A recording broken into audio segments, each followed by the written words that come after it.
Dobro večer. Došli u Vinil Maniju. Ono što je trebala biti usputna kava u Vinkovcima je eskaliralo da se okupimo u osječkoj trgovini, odnosno šopu sa audio formatima i stripovskim formatima. A ovom prigodom smo odlučili to i snimiti i pustiti u javnost, pošto naša bogata strip scena konstantno izbacuje neka događanja i izdanja, pa su stoga ovom prilikom tu moji sugovornici večeras Dubravko Mataković i Vinko Barić. I ovo je ujedno odličan spoj kako stripa, tako i glazbe, pa ćemo o svemu pomalo, ali prvo ćemo započeti sa ovim mastodontom umjetničke scene koji je izdao vjerojatno najveću knjižurnu ove godine. Dubravko, čestitke prošle godine. Ove godine je pušteno u prodaju. Ne. Ja sve pogrešno. Nije kupio, pa ne zna. Jedva sam na galu. No dobro. Da, nastavimo. To je ona prelaz godina. Prošla i ova. Ali mislim, to je samo datum, jel? Nije prošlo još godina dana, od kada je izašla. Izašlo je u 500 primjeraka, razgrabljena je, svakako smo se dovijali da dođemo do iste. Da. Ali sam proces izrade, ti si imao većinu materijala, koliko smo rekli na stranica, 460? Što će da su? Ne, koliko? 600. Tu nešto tako, tu 600. Ušte 666. Dobro, ima i teksta nešto. Da, odličan tekst, to je zapravo, ko je okupio tim, kako je išla izrada? Pa, neki autori su se nametnuli sami. Su išli zvonili po vratu? Ne, kao Goran Red, to je bilo logično da njega zazna. Jer, osim što prati moj rad, mi se znamo negdje od, ja sam bio možda 3-4 osnovne, od kada se mi poznaje. I tako, prati moj rad i pisao je o tome i zna hrpu stvari bolje od mene. Tako da je on bio prvi izbor i Boris Beck je bio moja želja, jer jedne godine mi je dospio tekst koji on radio za nekakav rad, ne znam što je, za to je neki slovista, što je to bilo u Splitu. Ja sam tamo čitao i tamo su sve bili ti neki znanstvenici doktori, koji su svi onako, znači dosta su zdržavali ozbiljne gospođe i tako dalje. A tekst je bio, odnosno taj esej, što je, o naslovima, odnosno tekstovima u novinama u overclockingu. I onda je on navodio te naslove, nazive novina i ne znam, obrazlagao što sa, ne znam, sa svog stručnog stana. To je zapravo i geneza humora koje ti kompiliraš kako bi dobio te naslove u overclockingu kojeg je nedavno izašla čak 1000-ta epizoda, na to ćemo se vratiti. Da, Vinko, ti kao Dubravkov kolega strip autor koji također godišnje prati njegov rad, si isto posjednik ove knjižurne. Da, knjiga za samobran, dobro doći. Za oblat da napravim.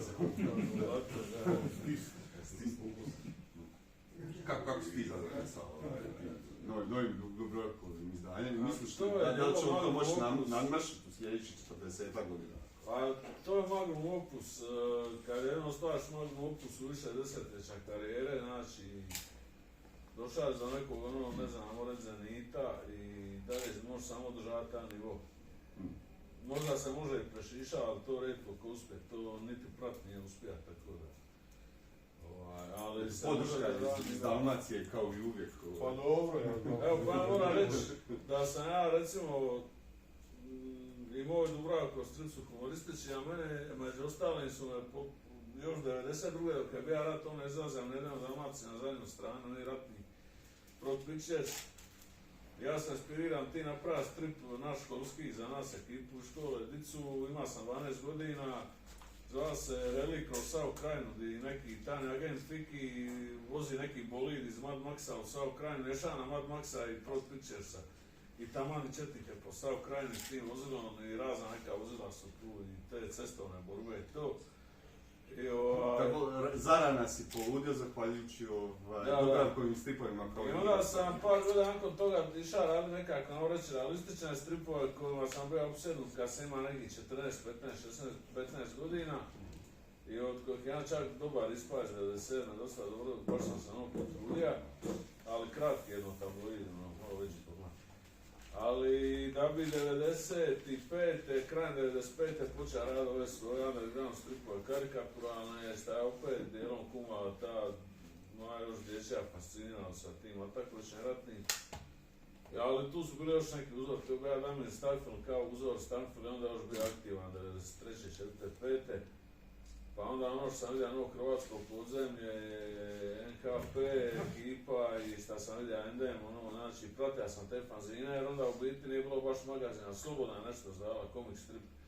A osim toga su bili već imamo fanzine koliko je bilo više nego danas. Danas imamo 2-3 fanzina, onda smo ih imali 20 sigurno, tamo sredinom 90-ih i krajem 90-ih, kada je cvjetalo to fanzinski ta produkcija i u stripu i u muzici. Da, sad je tendencija da idemo kao prema časopisima. No, evo jedno pitanje, Dubravko, kako se ti nosiš s tom odgovornošću da si tako pokvario niz ljudi, da su se odeli tim neobičnim navadama poput bavljenja stripom i slično? Pa to je njihov izvor, mislim ja to nikome nametno isto, kao što ali neko gleda ovakve filmove, neko gleda Pornića, neko gleda, mislim, tako i strikove, nekom je to dobro, nekom je super, nekom je to smeće. Odbojno. Ja mislim u pozitivnom smislu. Pa dobro, što mene tiče to da ja išao, kad si spomenuo, i po kućama zvonio, ko ona neka sekta, pa prodao stripove. Ali samo tvoje umjetničko stvaralaštvo je bilo dovoljno prijenčilo da ima ipak takav utjecaj. Pa bilo je drugačije, ja sam uvijek gledao, iako sam imao u mladosti tih nekih utjecaja od kojih ne bježim, ali sam gledao nekako naći svoj put i biti onako, ne znam, drugačiji, da ne radim po liniji nekoj kako se rade stripovi, uobičajeno, bilo žarovski, bilo crtežom, bilo tekstualno. A kad smo kod toga, Vinko nam stiže upravo sa novim strip albumom, koji je značajno manji od monografije, ali dobro za jedno još 30 godina. Ovo je znači... Naras i u djebeći se. A ima je ovako 160 danas, evo kaj sam strip album za jednog autora. Što nam donose Lavanderman za zatvorske priče? Upravo to, znači zatvorske priče su jedan dio Lavandermana koji je izlazio od broja 3 pa do broja 10. U 7-8 brojeva izlazio i to su kao priče iz zatvora koje Lavanderman priča, ima tu lovačkih priča, policajcu ili dok boravi par dana u zatvoru, to traje kratko, to traje 4-5 dana, ali on njemu ispriča masu tih priča u to vrijeme dok on piju i jedu. Je bitna poveznica sa tim stripom i hrana, tako da je ovo prvi strip album koji sadrži recepte. Znači, ilustrirane recepte hrane koja se pojavlja u svakoj epizodi Stava Lavandermana ide, tu su recepti na izvornom jelšanskom dijalektu, a za one koje neće razumjeti, to je prve zada rječnik manje poznatih riječi, tu je sve to prevedeno. Znači, priča traje, tu je mojih 7 epizoda plus 2 nove, 8. i 9. koje se nacrta kao intro i outro od epizode, ulazna i izlazna epizoda. Vidimo kako je na kraju njega oslobodilo zatvora i kako je došao uopće u zatvor, to je kao prva i zadnja. I pa u albumu se vidi moj neki taj crtački razvoj, recimo prve dvije epizode su malo drukčije crtane, prve dvije, tri od ovih ostalih, kasnije se malo unificira taj stil. I i to je zapravo jedini hrvatski neki, ajmo reći, super junak, to je Underman. Gleda super heroje, ali imamo ono Protmana koji se tu i tamo reaktivira, ali nemam ni baš puno super junaka, ovo je jedini koji izlaze, ali jedno 10 godina za redom, kontinuirano. I zapravo od tematski priča se vežu te koje Wanderman, sad možemo tvrditi da li on to izmišlja ili se to njemu stvarno... Ovo se malo preuveličava. Tako da imamo situaciju da je u osnivanju benda Laibach, da je združio se sa Bademe Majko, Bader Majkov, Urlike, Rahmetli i onaj njen ludi. Tako da niz postulata iz opće kulture su zapravo pretočeni u te njegove dogodovštine. No ono što je također zanimljivo, i u Dubravkovoj monografiji ima nešto slično kao što je ovdje rječnik manje poznatih riječi.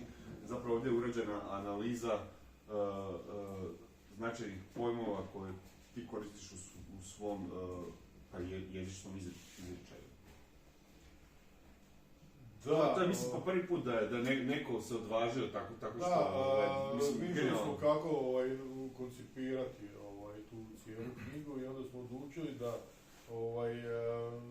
ovima koji su pisali ne damo da pišu sad, ne znam, o likovima ili da pišu nekakve eseje općenite ili nešto tako, što je uobičajeno, nego smo im zadali 30-ak pojmova, s tim da im je dopuštena mogućnost da oni sami u tom smjeru izabiru neke pojmove koji su vezani u strip i tako su te pisane.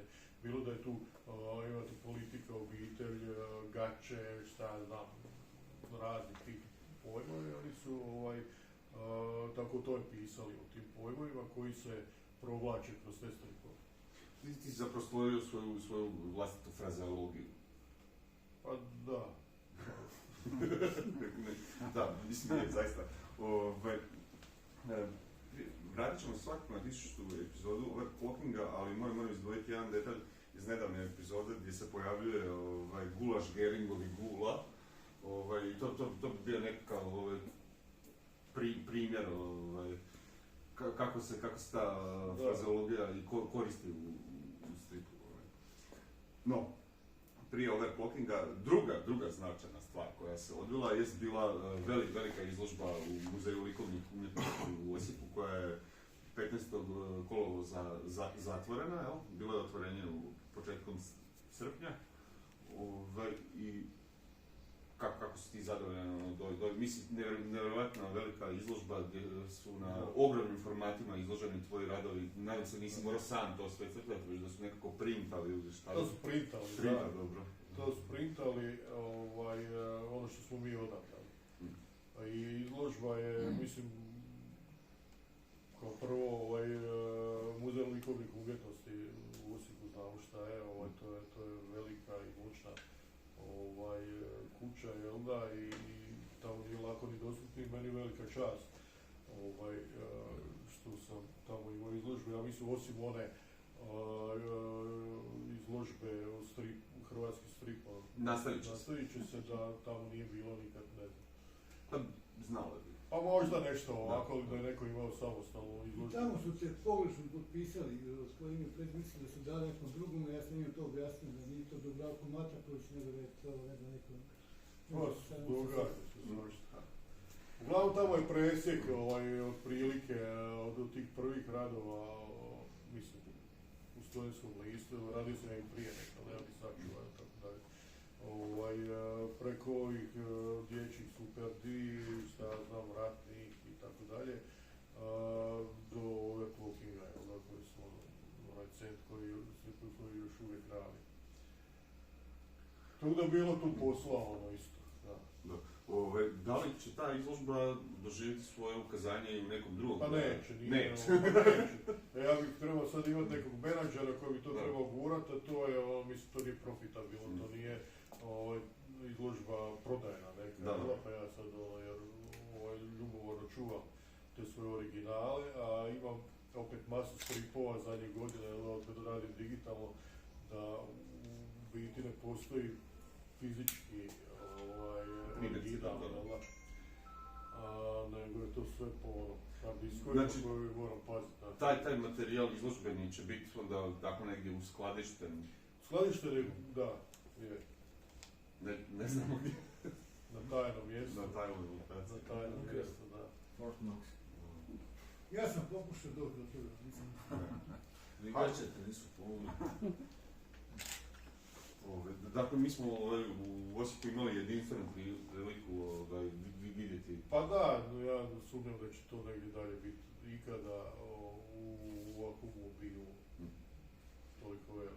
Dakle, Vinko, propustio si na jedinstvenu priliku pogledati najznačajnije radove ili selekciju najznačajnije. Pa selekcija ima toga. Morali smo hrpu izbaciti, mislim, koji za knjigu, a za izložbu pogotovo je bila još veća selekcija.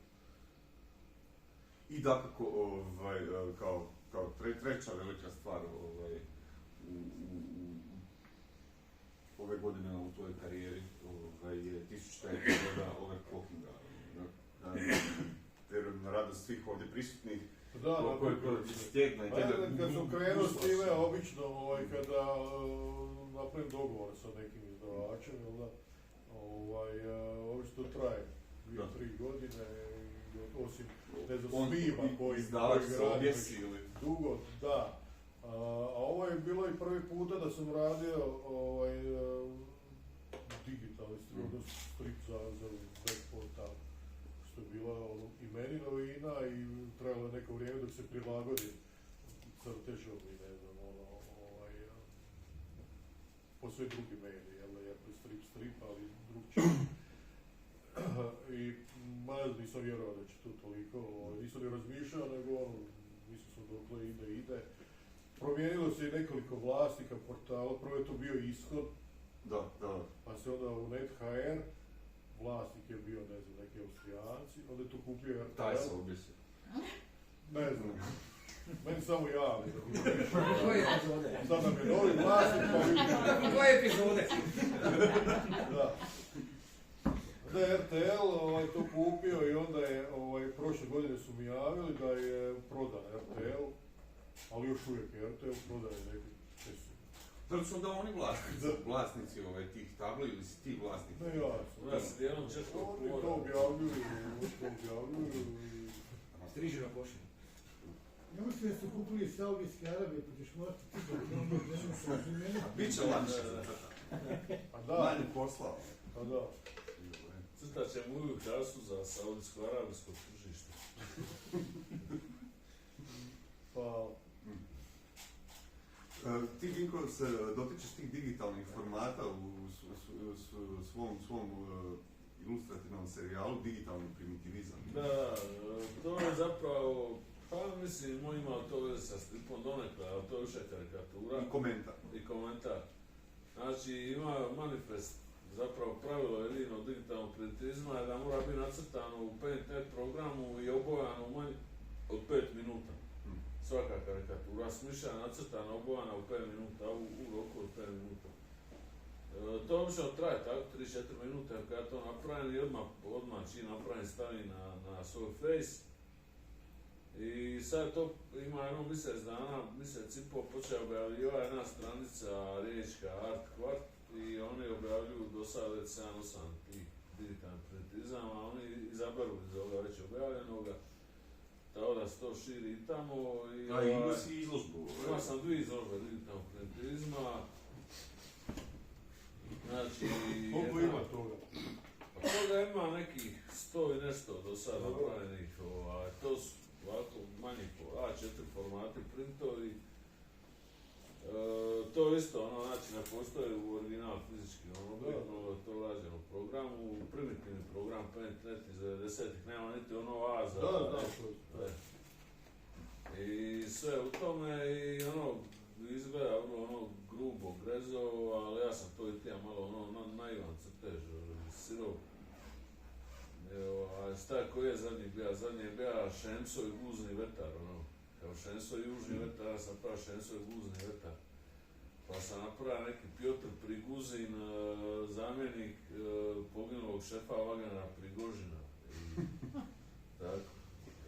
Kao neke reference, ali često nema veze s ničim, često bude čiste apsurdno. Dakle, to je dostupno preko tvog fejsa, ako ga želite stokat, a također i... Pratimo. Dobro, izbjeću ono pitanje, kao dakle ti inspiracija za 1000 epizoda Rockinga, pošto to smatram totalno nepotrebnim, pošto živimo u takvim okolnostima, da te inspiracija može, pogotovo takvog moćnog autora, iza svakog čoška možeš naći isto, ako se ne varam. Pa dobro, ja volim uvijek citirati jedan, žao mi što sam zaboravio, to sam gledao ili sam pročitao. Uglavnom naš umjetnik, jedan slikar koji je rekao da su im inspiraciju izmislili lijeni ljudi, lijeni umjetnici.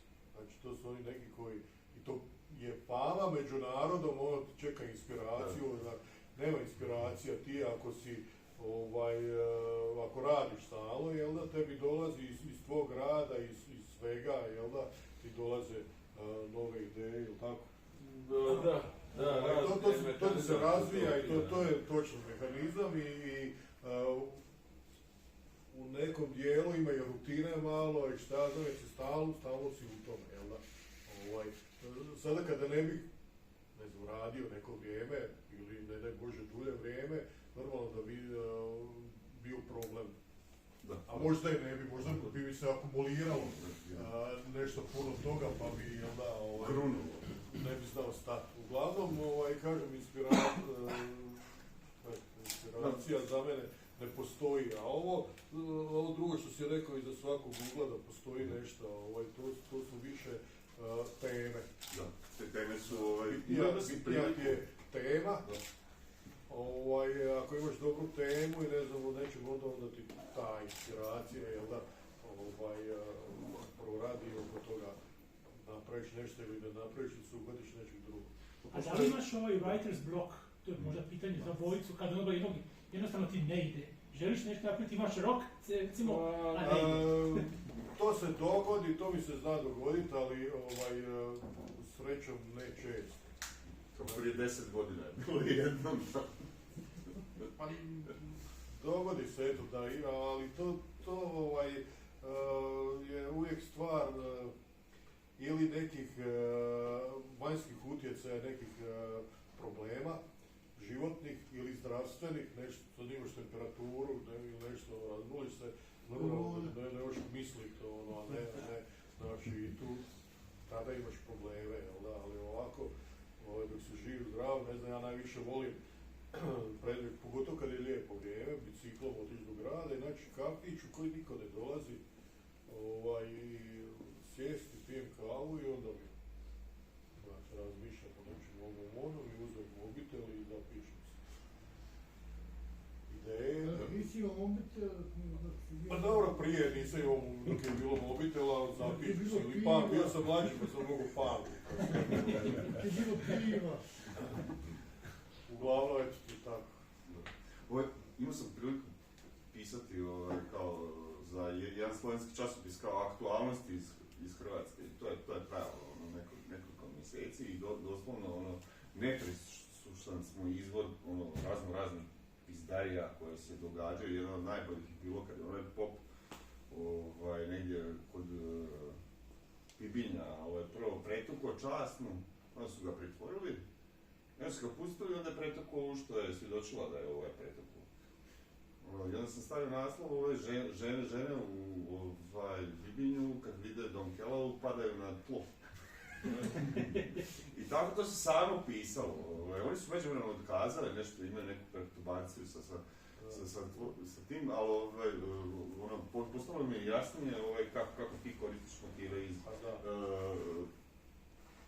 trenutnih aktualnosti i pretačeš ih u sam ovaj pokret. Ma da, ali to je, ja bih najviše volio kada bih mogao, a tu je prebrz ritam, raditi neke univerzalnije teme, koje nisu vezane uz određene događaje, političke događaje, socijalne, sportske i šta znam, što sve imamo, nego jednostavno prebrz je ritam i onda se moram hvatati tih nekih događaja, koje tako iskomentiram i gledam da to bude na što indirektniji način, da bude možda povod samo, ali da nekad sam imao karikature tih političara, šta da pa se pojavlja. Da, to je ono kao ali uglavnom je samo povod, kao recimo kad imam te novine i te naslove gdje započne priča, na primjer, ne znam, o inflaciji ili o bilo čemu, i onda na konto toga napravim neku priču. Znam i onaj kadar, kad jedan političar rodom iz Dalmacije ima onu tradicionalnu kapicu, ali u zatvorskim bojama. Nećemo ga spomenuti. Ali spomeni Metal Strip koji radi u braku, to je strip u stripu, to je ovi... Patak. Patak od patak i DJ Mudo i tako. To je otprilike kao u Simpsonima, koji crtiću crtiću. Da, ići iskrećio. To je, evo, recimo, na tu foru nešto, stripu. DJ Mudo razbija. Da. Dobro, sad smo došli do onog segmenta koji se zove budući planovi. Možemo početi od Vinka, pošto on ima par. Da, evo recimo... Ko je kapetan Jugoslavija? Kapetan Jugoslavija, lik koji su smislili Toni Pave. Kapetan SFRJ Jugoslavija. FNR Jugoslavija. To mu je titula, SFRJ Jugoslavija. On je, znači njega je smislio Toni Bobanović koji je smislio Vandermana i po njegovom scenariju nešto je još dodao u scenarij Tino Čurino i Staračnog Kupaja. I priča je, znači, kapetan Jugoslavije treba biti hrvatski Ranko Serox. Znači, ultra nasilan strip, radi ga jednim, reći, atraktivnim stilom u boji, u koloru, u guašu.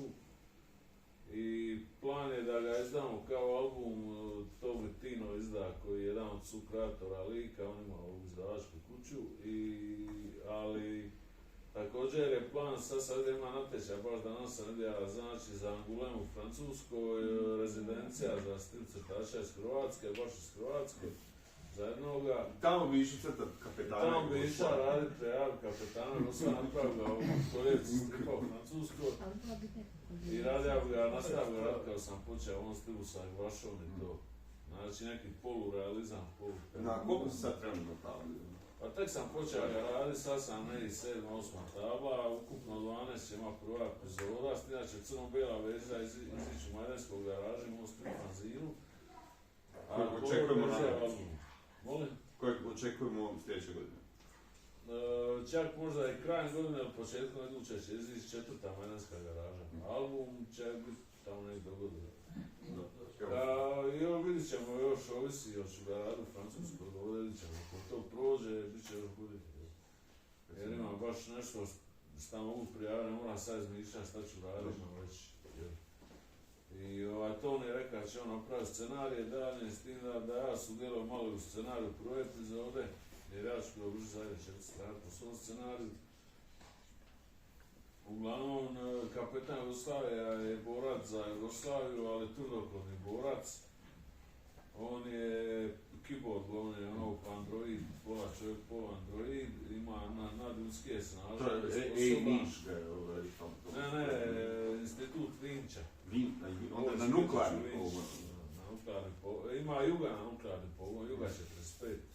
Nuklearni pogon. I ubija neprijatelje Jugoslavije, odnosno želi ubiti svih 6 predsjednika, svih 6 republika Ali ubije samo Đorđa Balaševića, koji je izdao druga hit. To ne smeta činjenica da se Đorđe u međuvremenu... Nemoj nam sve ispričati. Dobro. Kad smo kod budućih planova, kako ti stojiš prvo? Ja sam, da, imao sam 2 godine rada na ovoj knjizi, pa onda izložba, pa imao na faksu nekih pa sam radio neku slikovnicu, 4 slikovnice, tu treba uvijek sutra biti neka promocija u Vinkovcima, to je šokačka slikovnica. Koji stil, baš kad bi vidjeli, prepoznali bi da je dosta ti? Možda bi prepoznali, da. Ti svojedobno radio i to je ono, za onu stranicu How to Survive and Even Enjoy Croatia. Da. Je li to takav otprilike stil? Ne. Ovaj Buchanan, će to izaći za života ili će izaći posthumno? Ko? Ovo Buchanan. Buchanan. To mi je isto uzelo. To ne pričamo o tome. Ali ja imam, da. Mislim, imam stalno, imam te redovne, jel da? To je overclocking i to je smiv, od 95. Tako da bi to stalno i onda mi malo faks, malo mi prostora ostane za ovo moje, a stalno imam neke narudžbe za nešto, mislim, moraš živjeti od nečega. Ja sam to pitao radiš gluposti, smeće i tako dalje, a stoji mi onaj zgode i nezgode, odnosno još uvijek ne znamo će li biti na kraju, Zimonić mi predložio da budu čudnovate zgode i nezgode. Ante Pavelića, i to mi stoji 2 godine, da. Meni je zima to objasniti kod nekih crta. Malo kroz zube, ja stisnem i onda neka crta, pa onda sam ja isto slažem sa zimom, da ti ga to... Da. I uzmeš si vremena. Jedva čekam da sad sam malo oslobodio svega, da uzem pa da opet pomalo, jer to sam radio isto tako pomalo. Ne mogu sjesti pa sad raditi samo to, kao ne znam što to Korne radi. Znači, izbacuje albume, radi jer je plodan, jer je vješt, jer je dobar, talentiran i tako dalje, ali radi samo to. I vjerojatno neku ilustraciju tu i tamo. Ja radim kod drugih i onda mi ostane kao neki hobi koji ja radim u slobodno vrijeme. I sad toga imam nekih 80-ak, recimo 90 strana gotovih. Sve skupa je nekih 160-170 imam olovke, ali mislim da nisam na pola. Dobro, ima neku progresa. Pa ima progresa, ali prošlo već puno godina, a stalo mi tijekom rada radim po tom nekom osnovnom scenariju koji sam napravio, ne znam, u 10 dana, koji je bio 150 strana. Sad je već pola knjige, već 160-170 strana. I kako radim, onda mi dolazi ideja da bi trebao na tom mjestu nešto još dodat objasniti, pa napravim scenarij ili nacrtam još jednu cijelu epizodu, ne znam koliko strana, devijaciju jednu, koja ima solima, koja je meni zanimljiva da to ispričam. Ne bi to moglo izći kao dva dijela. To će biti svašta, mislim, baš onako radi to opušteno i onako... Mislim, ako već ima nekih 80-90 strana do to se može... Pa može se kao prvi dio. Prvi dio. Ne, ja bih volio da to opet bude ovako. Da se muči. Ja sam to nosio sad 800 metara. I ovako, naže mi. Da, i to je valjda prvi strip koji radim, da mi nije naručen. Znači, mi sve naruče i onda radiš za honorar, imaš rokove, radim baš opušteno, onako kako ja to. Dobro, onda se nećemo miješati u stvaralački proces. A možemo malo podgovarati. Podgovarati, ali... Dobro, pošto je ovo Vinyl Manija, jel da? I kako su bojica dionika ove strip tribine, odnosno čak i minus, možda tribine, frontmenovi dvaju bendova, da pitamo kako je stanje sa porno, suicidom i septikom. Malo neće vam naplatiti parking isto. Ne moraš sad, gotovo. Sad je gotovo. Do 8 se naplaćuje, imaš 10 minuta fore. A u 3.6 mi je istek. Pa, plati. Onda ipak.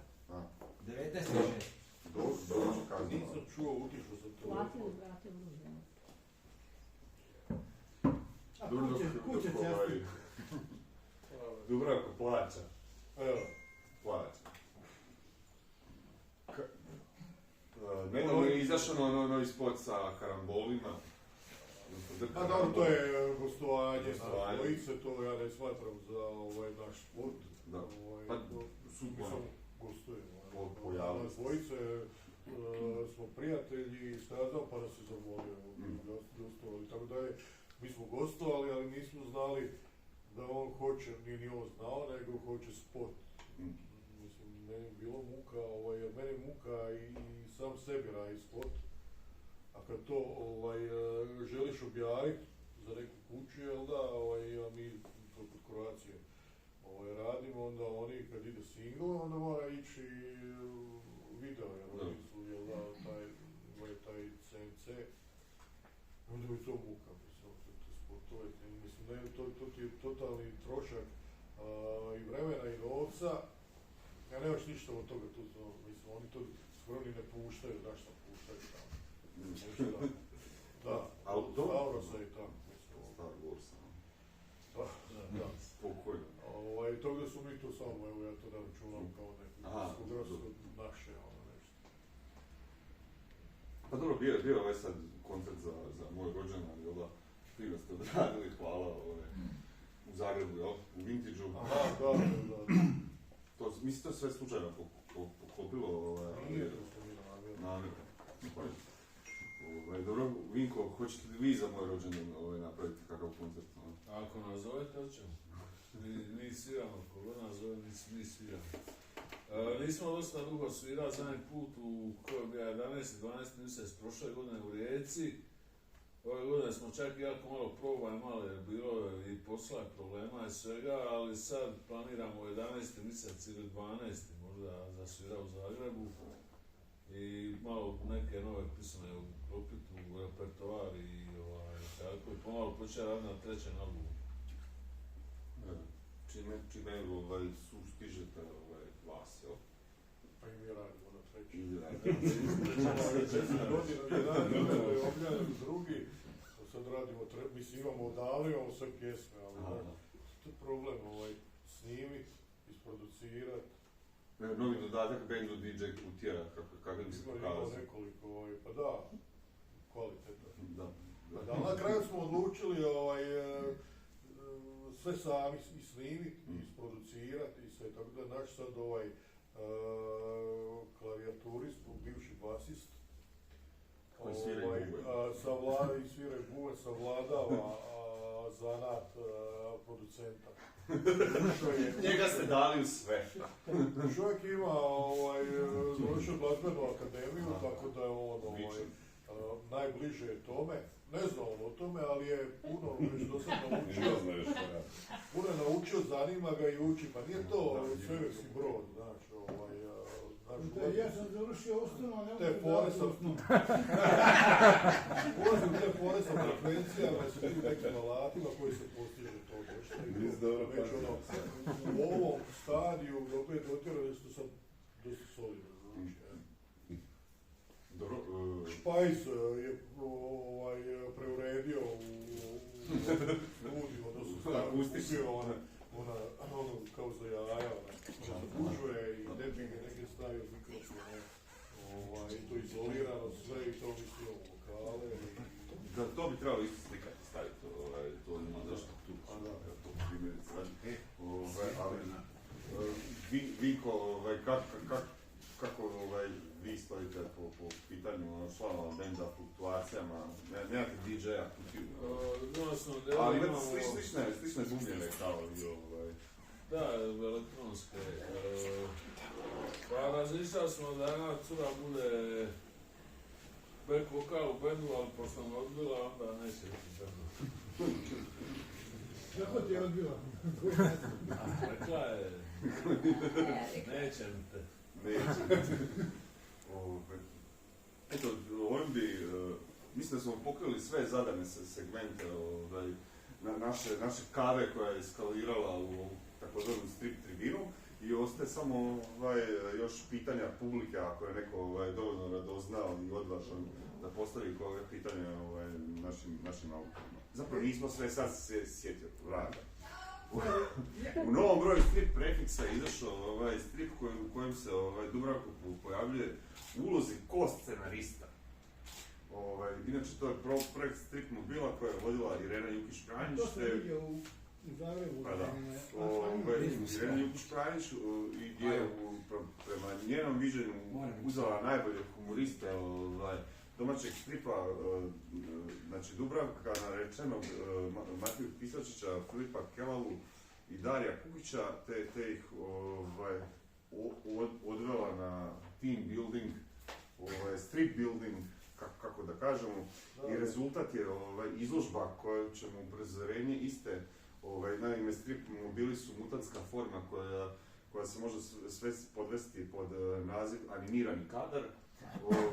Dakle, to su stripovi koje kombiniraju pomične dijelove, odnosno dodaju statičnoj formi i mehaniku.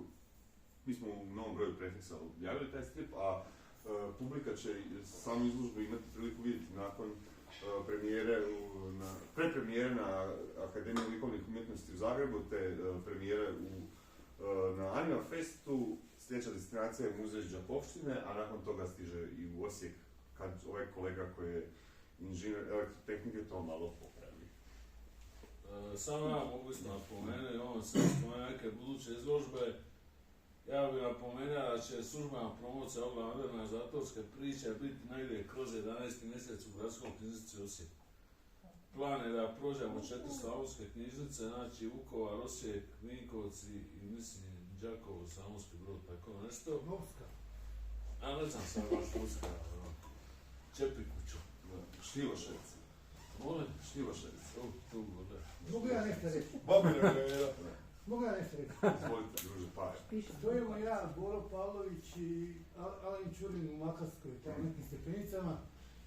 Dolazi jedan mali Vinko Barčić, kaže, pita Alen Čurin, čuo sam da je tu neki Paja Pakšin, ti znaš Paja Pakšin, ja stojim pored Čurin, kažem Alen Čurin, evo ga pored tebe jebote on.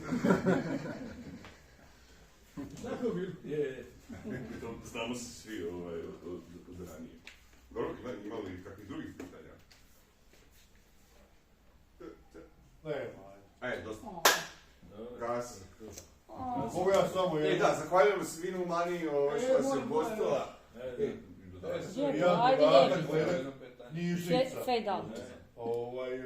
Prije, ja ne znam, par godina sam nešto u našoj knjižnici još, nešto su pričale gospođe tamo, uglavnom, sad, jesu Bošnjaci ili Babina Greda, ja bih rekao, i u jednom trenutku imala 7 knjižnica, selo. Selo je jedno malo 7 knjižnica. 7 knjižnica zato što su, znaš kako ono selo, pa su posvađani. Neće niko, a imali bi knjižnice, neće niko sad da ide u drugu ulicu, drugi kraj, drugi šor, drugi kraj, nego imaju svoju knjižnicu. Kaže, ne znam, ili još uvijek sad to tako tih 7 ili je palo. Uglavnom, 7 sekretara s kojim. Možda cena promocija u jednom selu. Kuće do kuće, gdje sjede blizu. Pa da, ali mislim 7. Samuraja. Vole ljudi čita sam. To Aleksandrija.